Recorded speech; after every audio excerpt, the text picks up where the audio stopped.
Guys, তো আমি হচ্ছি নিরুপমা অ্যান্ড আপনারা দেখছেন শঙ্কর মাছ দিয়ে একটা আলু দিয়ে একটা তরকারি মতো করবো, মানে ঝোল আর কি।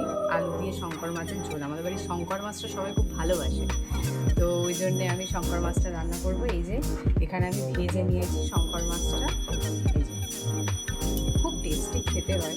এই মাছটা এখানে ভাজা হয়ে গেছে, তো আমি এগুলো এবার রান্না করবো।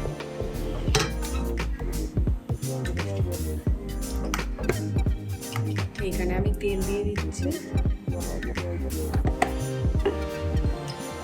আর যারা আমার এই চ্যানেলটাকে সাবস্ক্রাইব করোনি তারা তাড়াতাড়ি আমার চ্যানেলটাকে সাবস্ক্রাইব করে নাও, যাতে আমি আমার যত রকমের ভিডিও সব তোমাদের কাছে যেতে পারে।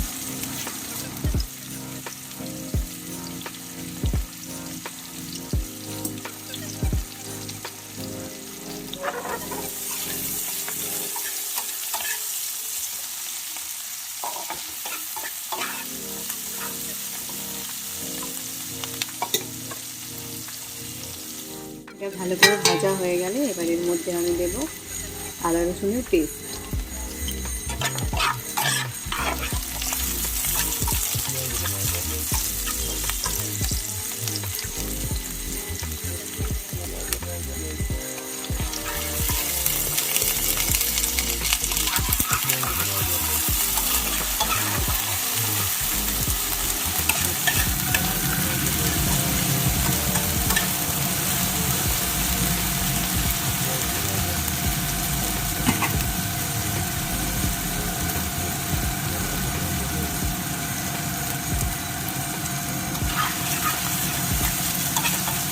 ভালো করে নাড়িয়ে চাড়িয়ে নিয়ে এর মধ্যে টমেটোগুলো কেটে কেটে ছোটো করে রেখেছি, সেই টমেটোটা এবার দিয়ে দেবো।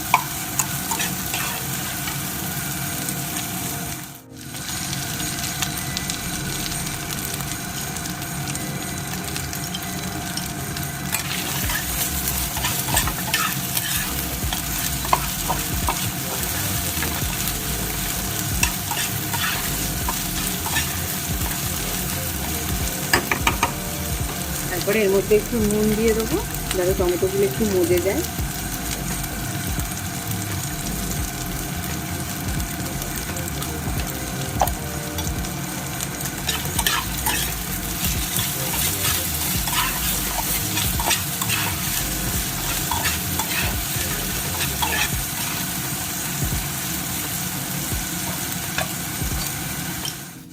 এবার এর মধ্যে যে রেগুলার মশলাগুলো হলুদ, লঙ্কা, ধনে গুঁড়ো, জিরে গুঁড়ো সব 1 চামচ করে নিয়ে আমি এর মধ্যে দিয়ে দেবো।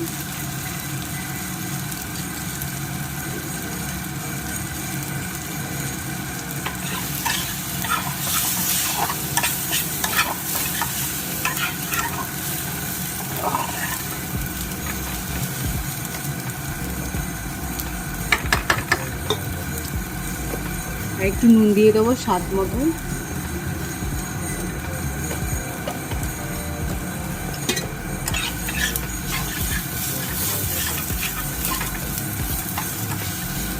এর মধ্যে একটু জল দিয়ে দেবো, মশলা ধোয়া জলটাই দিয়ে দেবো।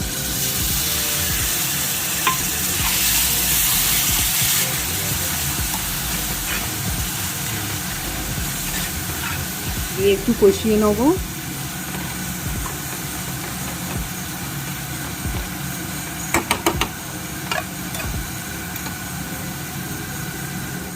এই যে এখান থেকে একটু তেল ছেড়ে দিয়েছে মশলা থেকে, তো এবারে এই যে মাছগুলো ভেজেছিলাম এগুলোর মধ্যে দিয়ে দেবো। দিয়ে ভালো করে যেমন চিকেন কষায় ওরমভাবে কষাতে হবে।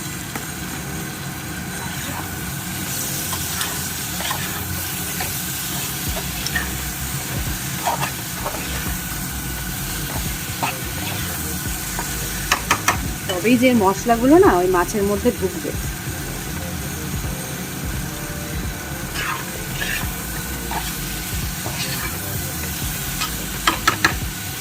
একটু একটু করে জল দিতে হবে, যেমন চিকেন কষা একদম সেম।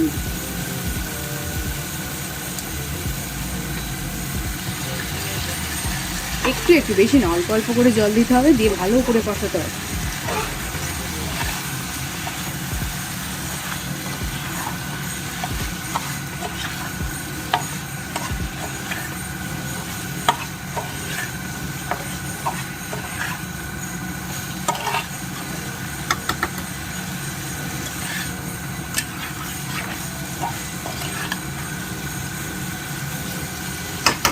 কেউ যদি আলু দিতে চাও আলুও দিতে পারো, আমি আলুটা দিইনি ঝালে, ঝাল করছি বলে। কেউ যদি ঝোল করতে চাও সেম প্রসেস, আলুও দিতে পারো, খুব ভালো লাগে খেতে, টেস্টি হয় রান্নাটা।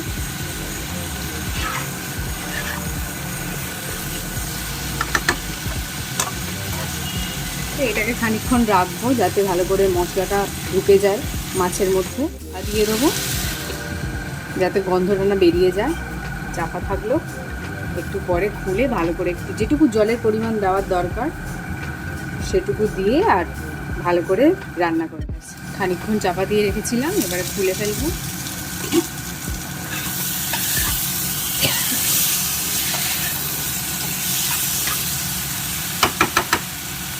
এই যে এবারে জলটা দিয়ে দেবো, যেটুকু দরকার জলে সেটুকু দিয়ে দেবো।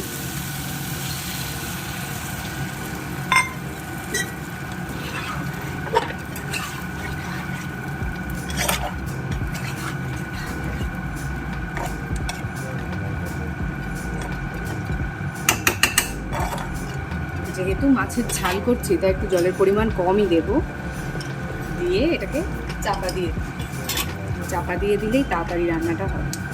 তো ব্যাস, এখানে রান্না শেষ। এবার দেখবো লাস্টে চেক করে যে নুন কম হয়েছে কি ঝাল কম হয়েছে, যেটা নর্মালি।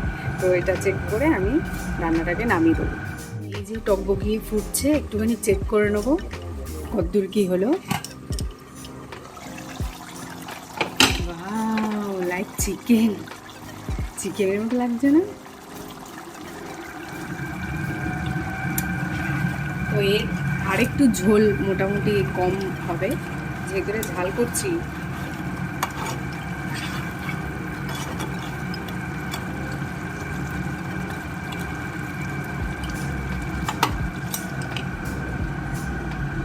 তো একটু চাপা থাক, একটু পরে। এখানে অনেকক্ষণ ধরে রেখেছিলাম, তো এই যে এখান থেকে মশলা থেকে তেল ছেড়ে দিয়েছে।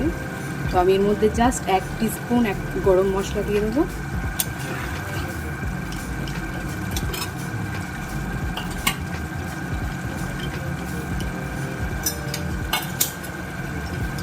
ব্যাস, এখানে রান্না কমপ্লিট।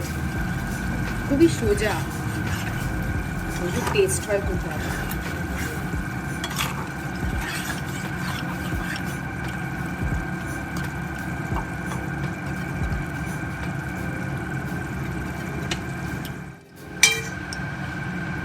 দেখো পুরো যেন চিকেন।